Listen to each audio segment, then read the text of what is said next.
Let's go into Matthew 14 and 31. I'm going to be reading the New Living Translation, and we're going to deal with this spirit of doubt. We want to deal with doubt because we've all been there. Yes. We've all experienced it.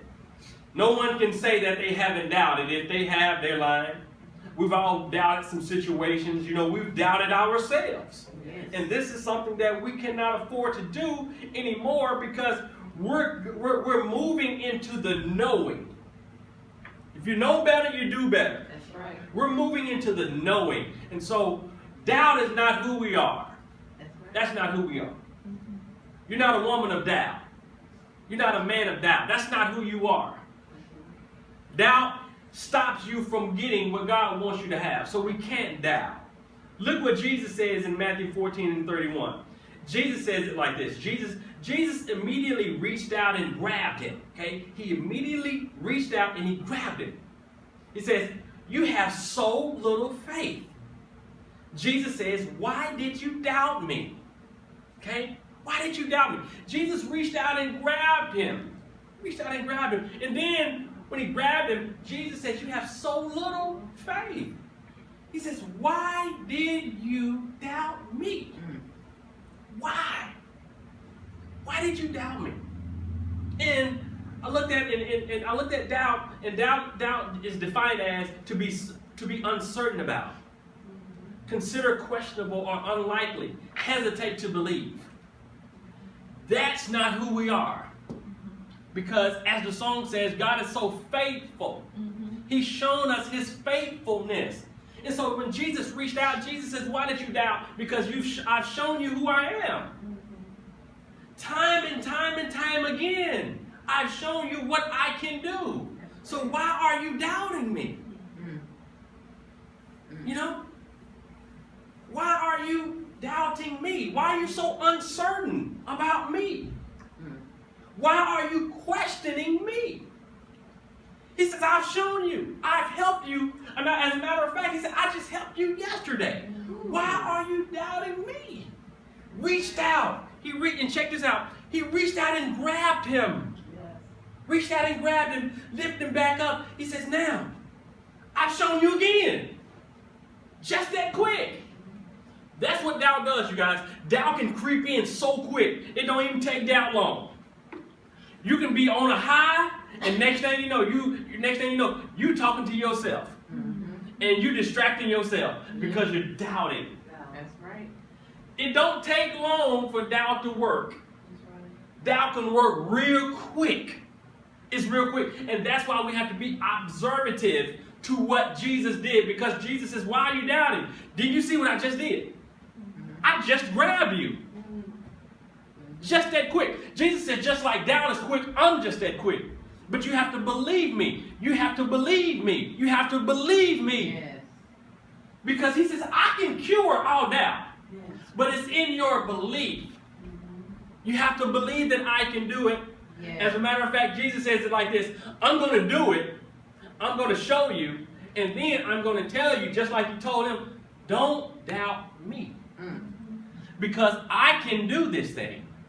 I can do it. And so we can't let the spirit of doubt creep into our spirit and our awareness, because that's not who we are. We learned last week that God has not given us the spirit of fear, right? Yeah. So fear is not who we are. Doubt is not who we are. And so when we're walking in doubt, we're not walking in our total person as to who God created us to be. Because it's not in us to doubt. That's right. But when you have little faith, it's easier for doubt to creep in. Because Jesus challenged the man. He says, you have so little faith. It's a dangerous place to stay in a little faith mentality. That's a dangerous place to stay in. Because when you want to stay there, now you can't see what God is doing because your faith is so small. Let's say it. You know, it's just like a baby, a 4-year-old. He can't see everything yet because he's so small. But as he grows, he starts to see what can happen. And that's the same for our spiritual man. As our spiritual man grows, it shows us what we can do and what God will continue to do because of our maturity. Yes. We're growing. Now, let's look at this doubt thing. Let's look at doubt thing. Watch what doubt does, you guys. Point number one that I pulled from that. Doubting puts you in a place where you cannot complete the goals that God has set for you. It puts you in a place where you can't complete the goals that God sets for you. So, what does that mean? You can talk yourself out of something real quick. That's right. Doubt allows you to talk to yourself negatively, and it will keep you at home. The spirit of doubt tried to jump on me this morning to keep me from what God has for me. That's right. And check this out, you guys. We can punch this thing up so good that we just think we have a valid excuse. That's right. We do. We can make, oh, Lord, I just can't. He understands. Yeah, he does understand. And that's the scary part about it. That's the scary part about it, is that he knows you better than you know yourself. And so you can't punch that thing up with God. You can't mock him because he knows. You might as well just be real and just say, you know what, Lord, I don't even feel like going. I'm not even going. Yeah. You just might as well be real with him because you can't do that. Doubt will cause you to miss out on the goals that God has for you and you have set for yourself. Because you have set some goals for yourself. You have goals for your marriage. You have financial goals, I hope. You have some earthly goals. You have goals. I hope we have goals and that we're just not living. Don't just live and don't have goals. I don't care if you've been married 40 years, there still should be some goals. If you've been married 2 months, it still should be some goals. Have goals. That's right. Have some goals. If you don't have none, go get you some. Because when you have goals, it gives you direction as to where you're going. So I tell my son, make sure you know where you're going and have goals about what you are doing. Because if you don't, you're going to be all over the place. Goals are important, but doubt is designed to distract you from your goals. You got to have them. So you can't have doubt. Say doubt. Doubt is not who we are. And we're going to have to tell ourselves that this week. Doubt is not who we are. That's not me. You look in the mirror. That's not me. I'm not doubt. Doubt can't dwell here. You can't stay here. Because I got a place I need to go.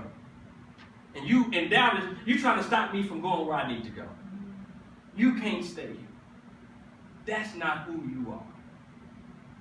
We know better and do better. Yes. We know better and do better. That's not who we are. Jesus reminds us of what little faith does. What little faith does. Little faith reminds us and it puts us in a doubting situation. That's why he says, you have so little faith. Why are you doubting me? He exposed what little faith does. Little faith calls you to walk in doubt. Yes. He exposed it. He said this, you guys.